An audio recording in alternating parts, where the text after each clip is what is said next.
Street View. It's a pretty big world out there, especially when you can find yourself being chased down the street by two people in diving outfits, keen on chasing you as you scroll through. But not only that, we can view past images to see how landscapes of city lines have changed over time, or to even drive down some of Japan's busiest streets just with the simple click of a mouse from the comfort of your own home. Yes, you guessed it, today we're going to be looking at different types of Street View and how they can help you in your location-based visual research.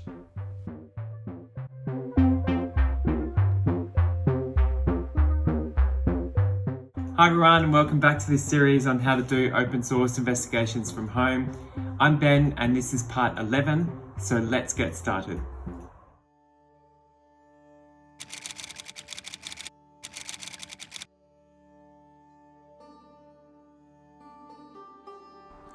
This session would be a no-brainer to start with Google Maps and Google Maps Street View.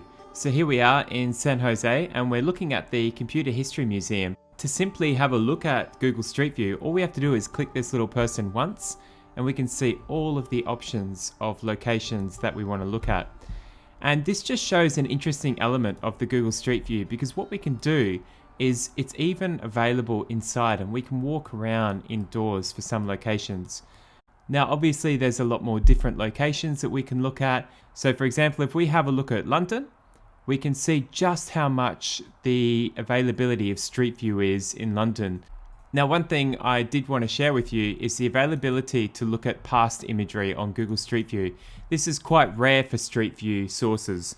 So, for example, if I was to go to Twitter's headquarters in San Francisco and I was to have a look at this location, sure, we might be able to see imagery from 2021, but we can also see imagery from in the past as well. And if we have a look at all of these little dots, each one of these represents past Street View imagery that's available on Google Maps Street View. So we can see what the building looked like, if it had any renovations, perhaps if Twitter's sign was a little bit different. We can keep going back. Here we are in April 2011. It's not even Twitter headquarters, it's actually SF Mart. And we can even see when Twitter, or the window of time that Twitter might have taken that over. So here is May 2012, March 2013, and then February 2014, we can see that Twitter now has their banner up on that building as well. That's a really good, useful thing when we're looking at the changes of buildings, the changes of areas, and especially when you're looking at geolocating something and you've already got an image and you've matched it on the imagery there. Love the little dance that these guys are doing over here. Next up, I want to introduce you to Apple Maps. It's a platform that you can view satellite imagery in, 3D buildings. At the moment, we are in Japan having a look at Tokyo. And you can see that it's very similar to Google Earth in terms of 3D use, in terms of all of the sort of different databases that we can pull into this as well. But Apple Maps also has its own Street View. So let's go down to the street level and have a look at why that's a really cool function. This is the Shibuya crossing in Japan, which is a very popular crossing that many of you would have seen in different movies or different images. And let's have a look at what happens when we drive through. You can see how the Street View images are almost blending together like a video. This is much stronger than the blend that you'll see in Google Street View or any other types of Street View applications, which is quite cool. One of the more useful resources that I've found, specifically in areas that don't have Google Street View coverage, is Mapillary. Mapillary is one of those resources that you really shouldn't forget about, especially if you're struggling for coverage in your research and you're finding that maybe things like Google Maps really don't have that extent of coverage that you're looking for.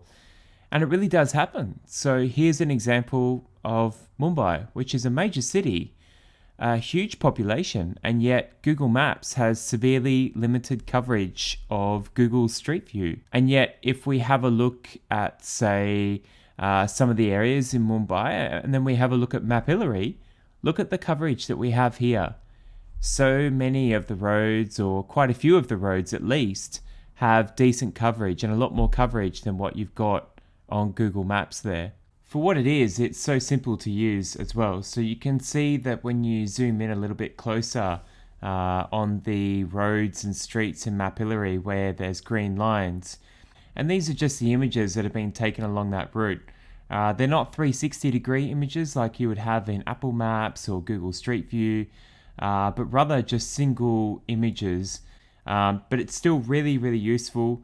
I've often used it for my work in Mandalay, for example, and you can see some of the streets around here with quite a fair bit of coverage for Mandalay.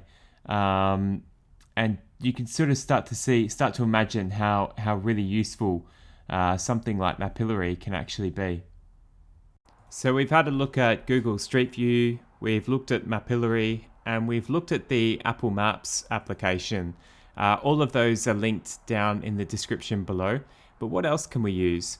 Well, there are some site-specific sources of data as well. So one of them, for example, is Yandex Maps. And Yandex Maps has a panorama and photo option. So for example, here we are looking at Moscow.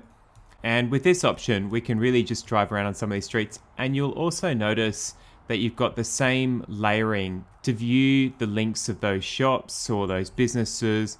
The driving is really simple. It's very similar also to what you would see with Google Maps Street View. Just like with Yandex, we also have Baidu Maps, which is really useful if you're looking for Street View data in China specifically. So all we have to do is down the bottom right here, we can just select this icon, which gives us essentially a map of the available street data that we have available to us. You can see the little icon that I'm dragging over the map here shows like a little camera, and we can essentially just click and drop that down on there. And this is really useful. It also has the 360-degree photos as well, so we can get a full range of vision around there. And we're also able to drive around on the street, very similar to what you would do with Google Maps or with Apple Maps as well. We also have that great zoom function as well, so we can really look around and have a good glimpse as to what's going around in specific streets as well. While there are a lot more sub-applications that you can use for Street View data, another one that I wanted to include in this tutorial is called Karta View. Again, you'll find all the links to these in the description below. Karta View, I notice, has strong data for specific locations. For example, here is the data that you'll see in Indonesia, specifically Jakarta. And if we click on this, we can see all of the available imagery from that location. It does take a little bit of time to load, I notice, but the functionality is a little bit different in that you are viewing individual photos from a scene. And if you have a look down here, you can see that, for example, on this track, there are 196 photos taken along this specific track. And so we can just click through and play the next and play the next and play the next. Much like Mapillary, we can't view a 360 image, so it's not like what we have in Google Maps or Apple Maps or Baidu as well. But we can definitely keep playing through and driving along a specific street. I really hope you got something out of this session. Street View is often underrated in open source investigations and can be so helpful in verifying locations, verifying images, but also investigating and researching locations and seeing what's there, what's not there, or what has been there over time as well. And we've gone through some really interesting resources to do that. So Google Street View, with its massive amount of coverage, but also the history of Google Street View and being able to view things in the past that you wouldn't normally be able to see. We've also gone through Apple Street View with its really cool click-throughs. We've gone through Mapillary as well for places that might not have that coverage that you might only find on Apple or Google. And we've also gone through some sub or smaller Street View applications that might have more coverage in specific geographic locations or be more popular for those areas. So I really hope you got something out of this, and please do have a look at some of the links that I've shared in the description below. Play around with them, click through them, check out some of the locations that you're researching. You never know what you might find.